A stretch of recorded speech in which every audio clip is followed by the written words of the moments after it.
It feels strange to be telling this story. Not because I haven't shared it before, but because I still can't shake the sense that something's wrong, something unresolved. It's been years, and yet the events of that New Year's Eve continue to haunt me. It's one of those things that you can't just push away, no matter how much you want to forget it. Maybe sharing it here will help me finally come to terms with it. I'm not sure, but I'll try. This happened in 2016, and it was supposed to be a fun, carefree night. My friends and I had planned to spend New Year's Eve at a cabin we rented out in the woods. It wasn't far from the city, but far enough that it was isolated, just the way we liked it. No distractions, no interference, just us, a few bottles of wine, music, and the hope that this year's party would be better than last year's. There were 6 of us, me, my best friend Lisa, and 4 others. We arrived at the cabin in the late afternoon, just as the sun was dipping below the horizon. The place was perfect for a getaway, a large wooden structure, tall enough that it seemed to touch the sky, surrounded by a blanket of snow. The view was incredible.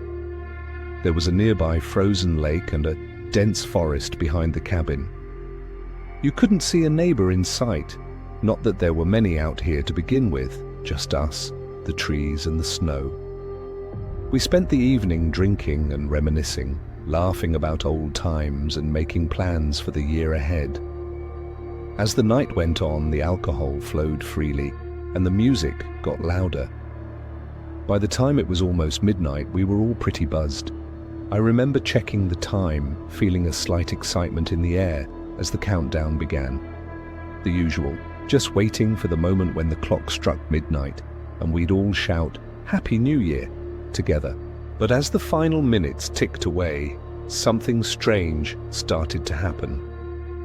It was subtle at first. The temperature in the cabin seemed to drop suddenly, as if someone had opened a window even though all of them were closed. I noticed it when I felt a chill run through me, but I didn't say anything at first. Maybe it was just the cold air from outside seeping in. We were up in the mountains after all, and the wind had been picking up all evening. But then Lisa, who had been sitting next to me, pulled her sweater tighter around her and said, "Is anyone else freezing?" Everyone laughed it off, but I noticed that a few people had stopped talking. They were staring at the clock, waiting for the new year, but their eyes kept shifting to the windows and the door. That's when I heard it, a soft tapping sound coming from somewhere outside. It wasn't the wind, no, this was rhythmic, like someone knocking. I glanced at Lisa, but she didn't seem to notice. She was too focused on checking her phone for messages. The tapping continued, steady and deliberate, but no one said anything about it. Maybe it was just the trees shaking in the wind, I thought. Maybe an animal, or who knows? But the more I listened to it, the more it didn't feel right. It didn't sound like any animal I'd ever heard, and the wind, though strong, didn't have that steady beat. The countdown continued. 10 seconds, 9, 8. We all shouted the countdown together. 5, 4, 3. Everyone was happy, shouting over the noise, celebrating. But the tapping outside didn't stop. It was louder now, more insistent, and it was coming from directly behind the cabin. "Does anyone hear that?" I asked, my voice cutting through the cheering. Everyone paused, looking around. The noise stopped for a moment, and then resumed, louder this time. There was no mistaking it. It was something or someone outside. We stood frozen, our celebrations suddenly halted, all eyes darting between the windows. Greg, one of the guys, said, his voice low, "Maybe someone's outside. Could be some weirdo." Everyone laughed nervously, but no one moved. We were all standing there, tense, listening to the growing tapping sound. It wasn't just tapping anymore. It was like someone was walking around the cabin, deliberately making noise. Finally, I stood up. I'm going to check it out, Lisa protested, grabbing my arm. Don't! Just don't! Let's stay inside! But something inside me told me I had to look. Maybe it was the alcohol, or maybe it was the curiosity getting the best of me, but I pulled free from her grip and stepped toward the door. I opened it cautiously and stepped outside. The cold hit me immediately, almost like a slap to the face, but I didn't care. I was too focused on the noise, which had stopped for a moment. Then I saw it. A shadow moved at the edge of the forest. It was hard to make out, too far away, too blurry, but there was something moving there. It was human, I thought. It had to be. Someone had to be out there playing a prank. But then it turned, and I froze. It wasn't a person. At least, not in any sense I could recognize. The figure was tall, impossibly tall, with long, twisted limbs. It was wearing a long coat, but the coat seemed to sway unnaturally with its movements. And the face, there was no face. Just a dark, empty void where a head should have been. The tapping wasn't coming from that figure anymore. It was like the figure itself was moving in the direction of the cabin, toward me. I couldn't move. I just stood there, my mind struggling to comprehend what I was seeing. Then the moment snapped, and I ran. I slammed the door behind me, panting, feeling the weight of what I'd just witnessed, crushing down on me. My friends were all looking at me, concerned, but I couldn't speak. I just kept shaking my head. "Someone's out there," I finally managed to say, voice trembling. "It's not human, it's..." Before I could finish, the tapping began again, only now it was right outside the door, fast, aggressive. There was no mistaking it. Someone or something was outside, and it was getting closer. We all rushed to the windows, peering out into the snow-covered yard, but there was nothing, no figure, no movement. The tapping had stopped. We spent the rest of the night terrified, too scared to go outside again. When morning came, we called the authorities, but they found nothing. No tracks, no signs of anyone. Just the quiet, untouched snow. They chalked it up to some animal or an overactive imagination. But none of us could shake what we'd experienced.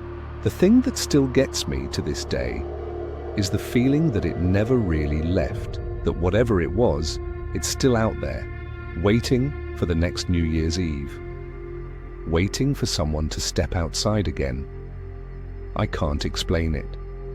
And maybe I never will. But every year, when the clock strikes midnight, I can't help but look over my shoulder, wondering if that tapping will return, if that thing will come back to finish what it started. And every year, the answer is always the same. I hope it doesn't. But I know deep down it will. I'll never forget the New Year's Eve of 2019.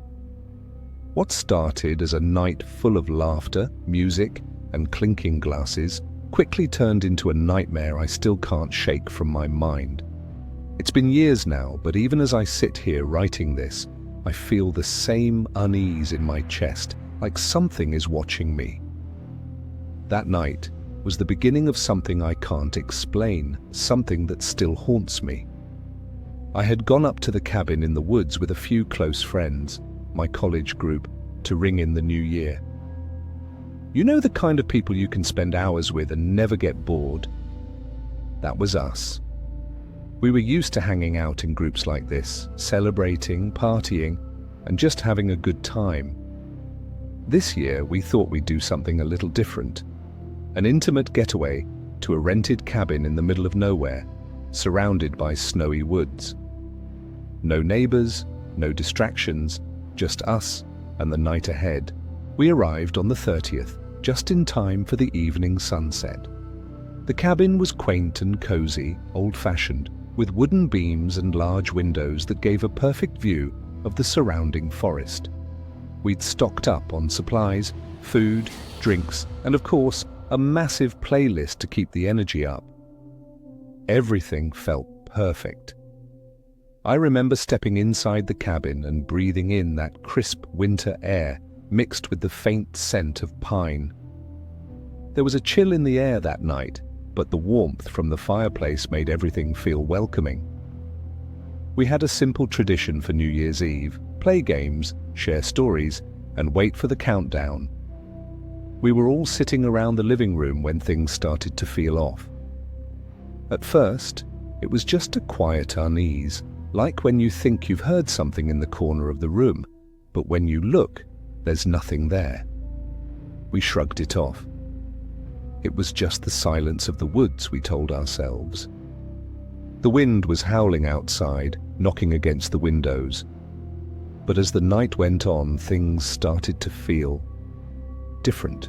Around 9:30, one of my friends, Greg, decided to take a walk outside. He'd been drinking a bit too much and figured he could use some fresh air. We all joked about him getting lost in the woods, but he assured us he'd be back soon. I didn't think much of it. We kept playing cards, talking about the past year and what we wanted for the next. But after an hour, we began to notice something. Greg hadn't come back. We all went to the door and peered outside. It was pitch black, the snow falling steadily in the night. "Greg!" I shouted, but there was no response.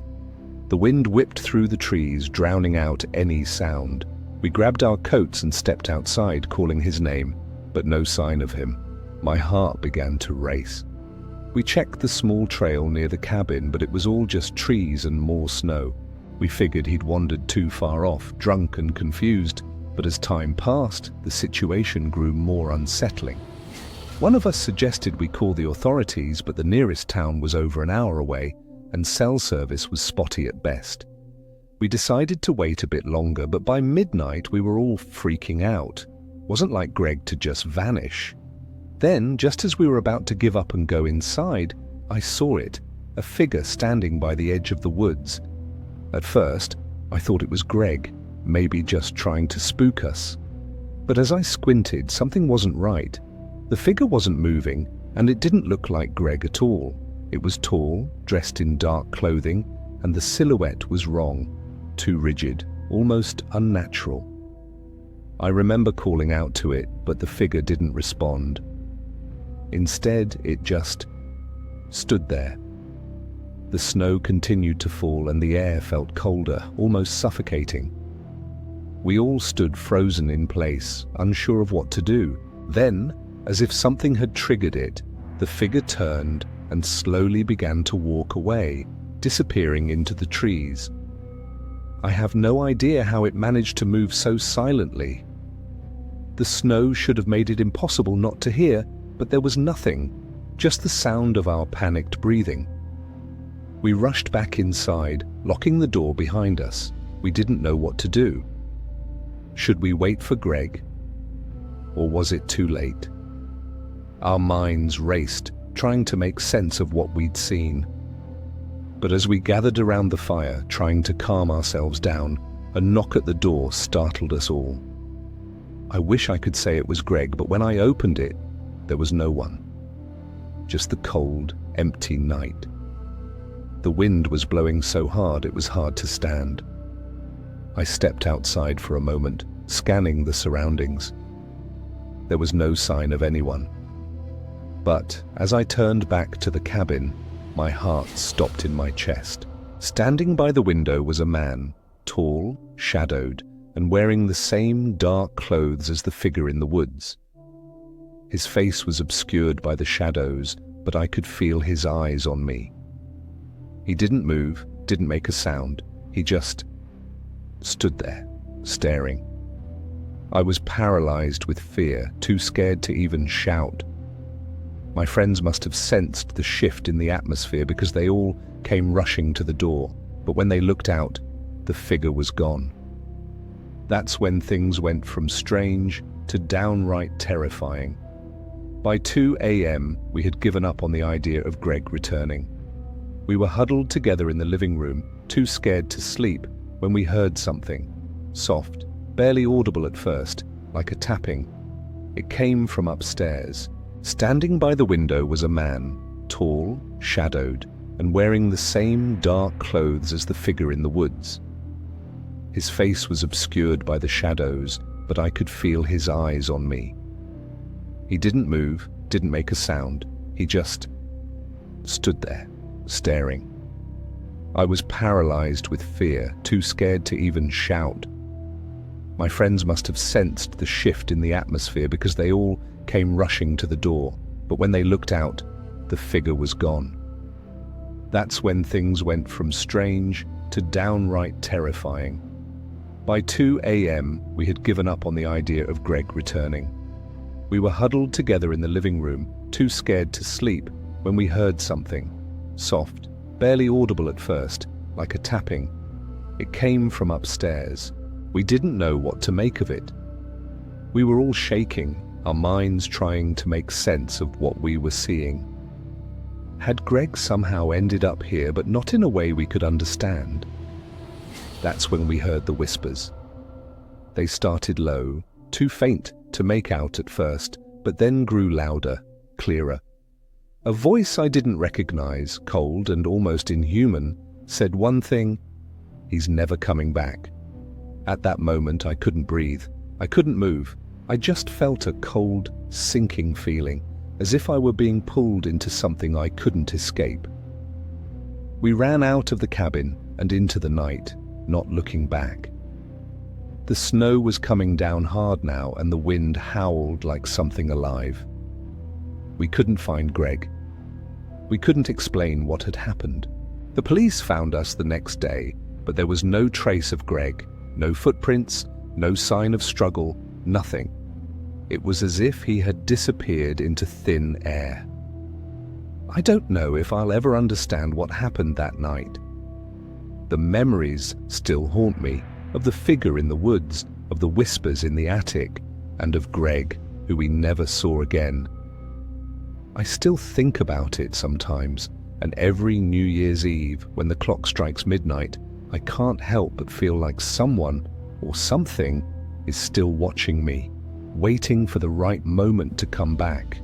Maybe, I think, maybe the figure in the woods was never really a stranger after all.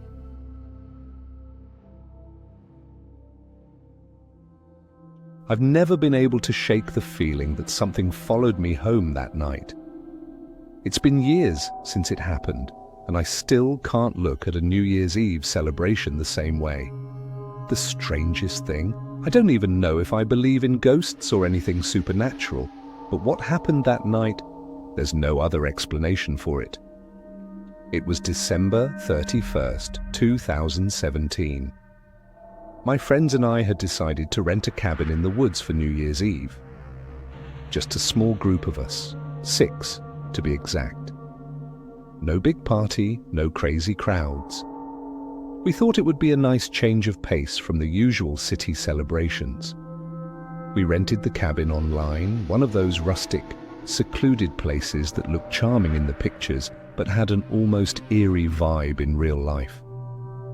Still, it was a perfect place to ring in the new year, far enough from everyone else to make it feel like we had the world to ourselves. We drove up that afternoon, the road getting more narrow and winding as we approached the cabin. It was the kind of place you would expect to find in a horror movie, isolated and tucked away in a dense forest. The air was crisp, the sun was starting to dip below the horizon, and we were all excited.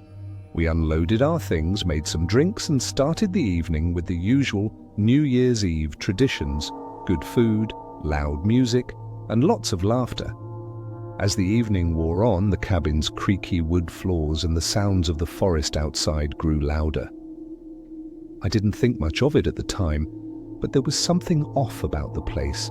It wasn't just the isolation, it was the way the house seemed to groan, like it was alive, responding to the wind and the snow. By the time we started the countdown, I was already a little on edge. Around 11:30 p.m., that's when the first strange thing happened. I was standing by the window sipping my drink when I noticed something odd outside. A figure, maybe about 100 yards from the cabin, was standing in the snow. They were tall, dressed in all black, and just staring at the cabin. At first, I thought it was just someone passing by, maybe a neighbor or someone else renting a cabin nearby. But something about the way they stood there, motionless, too still, sent a chill down my spine. I mentioned it to Lisa, one of my friends, but she shrugged it off. "Probably just someone out for a walk," she said, as if that was a perfectly normal thing to do at 11:30 p.m. in the middle of nowhere. But I couldn't shake the feeling that I was being watched. I turned away from the window and tried to focus on the party, but I couldn't stop glancing back at the spot outside. When I did, the figure was still there. And then, at exactly midnight, just as the countdown reached Happy New Year, the figure was gone. It didn't sit right with me. I felt uneasy, but I brushed it off. It was New Year's Eve, after all. We were here to have fun, not to let some random person outside ruin the night. The night carried on, but the unease stayed with me. Around 1 a.m., after most of us had had a little too much to drink, Lisa and Greg went outside to get some fresh air. They were gone for a while, and by the time they returned, they were acting strange. Neither of them said much, and both seemed a little off, like they were hiding something, but we were too busy with the celebration to press them. It wasn't until around 3 a.m. that things took a really disturbing turn. By this point, the party was winding down. Everyone was tired, and most of us had settled into the cozy living room, talking quietly or scrolling through our phones. The fire in the hearth was dying down, and the atmosphere was starting to feel more somber, less celebratory. That's when I noticed something truly bizarre. Lisa was sitting on the couch, staring at her phone. Greg was in the kitchen, making some coffee. I was sitting near the window again, watching the snow falling outside, when I saw it again. The same figure from earlier, standing at the edge of the woods. But this time, it was closer. Way too close. I froze. I immediately looked around the room to see if anyone else noticed, but no one seemed to. The figure wasn't just standing there, it was moving toward the cabin. Slowly, methodically. There was no mistaking it now. Whoever, or whatever it was, wasn't just some random passerby. I stood up, my heart pounding in my chest. "Hey, guys, there's someone outside," I said, my voice trembling. Greg and Lisa turned around. Greg scoffed, clearly annoyed at my interruption. "It's probably just some drunk, let it go." But Lisa didn't seem so sure. She looked out the window and stiffened. I could tell she saw what I saw. Her face drained of color, and she muttered something I couldn't hear. Before I could ask, we all heard it, the unmistakable sound of someone knocking on the door. But it wasn't a normal knock. It was slow, deliberate, each knock spaced out unnervingly. I don't know why, but I felt paralyzed in place. The knocking kept going, and it was followed by a soft scraping noise, like something was dragging along the wooden walls of the cabin. My body was frozen, but my mind was racing. Who was out there, and why would they be knocking like that? "Should we check it?" Lisa whispered. None of us moved at first. We just stood there, the knocking growing louder, more insistent. Then the door handle started to turn. Someone was trying to get in. Panic set in. Before anyone could react, the door suddenly slammed open by itself. There was no wind, no explanation, just the door flying open with a force that nearly knocked it off its hinges. The figure was there, standing just outside the threshold. But it wasn't the same person from before. This was something else. Taller, almost unnaturally so. Their face was completely obscured by a black hood, but I could see their hands, long, bony fingers, grasping the doorframe. And when they moved, it wasn't right. Their movements were too smooth, too quick, like they were gliding across the floor. That's when Greg snapped. "Get away from the door," he yelled, grabbing the nearest object, an empty bottle, and lunging toward the figure. But before he could even get close, the figure stepped back, vanishing into the darkness of the snow-covered night. We didn't know what to do. None of us moved for a few moments, just staring at the door, as if we expected the figure to come back at any moment. But it didn't. It was silent. We spent the rest of the night huddled together in the living room, not daring to open the door again. When the sun finally came up, we called the authorities, but they found nothing. No footprints, no evidence of anyone being there. But the fear didn't go away. We couldn't explain it, and maybe that's what bothered us the most. No one wanted to stay there any longer. We packed up and left in a hurry. But as I drove away, I couldn't shake the feeling that something had followed me. It was like the figure was still watching from the woods, waiting for the next New Year's Eve. And every year, as the countdown begins, I can't help but look over my shoulder. I'm still not sure what happened that night, but I know this. Whatever it wasn't human. And every year on December 31st, I get the feeling that it's out there again, waiting. And it's not just me who feels it. Lisa and Greg still won't talk about it. They act like it never happened, but I know they feel it too. We all do.